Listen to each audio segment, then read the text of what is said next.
Net পরীক্ষার বিতর্কিত প্রশ্ন ফাঁস ও নম্বর জালিয়াতি কাণ্ডে অবশেষে পদত্যাগ করলেন দেশটির কেন্দ্রীয় শিক্ষামন্ত্রী ধর্মেন্দ্র প্রধান।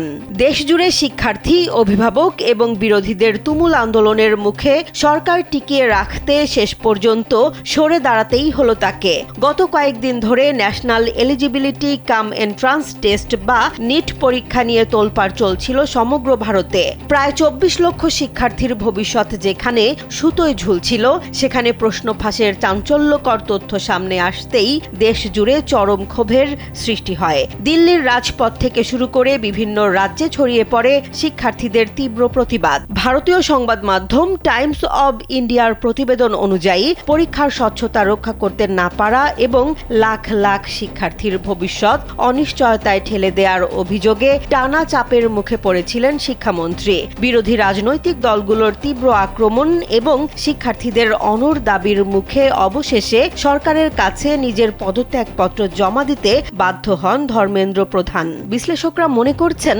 শিক্ষামন্ত্রীর এই পদত্যাগ মোদী সরকারের জন্য এক বড় ধরনের রাজনৈতিক ধাক্কা। এর মাধ্যমে পরীক্ষার প্রশ্ন ফাঁস ও জাতীয় স্তরের প্রশাসনিক ব্যর্থতার বিষয়টি স্পষ্ট হয়ে উঠল। এখন দেখার বিষয়, শিক্ষামন্ত্রীর সরে দাঁড়ানোর পর নিট পরীক্ষা বাতিল করে নতুন করে নেওয়া হবে নাকি শিক্ষা ব্যবস্থায় বড় কোনো সংস্কারের পথে হাঁটবে কেন্দ্রীয় সরকার।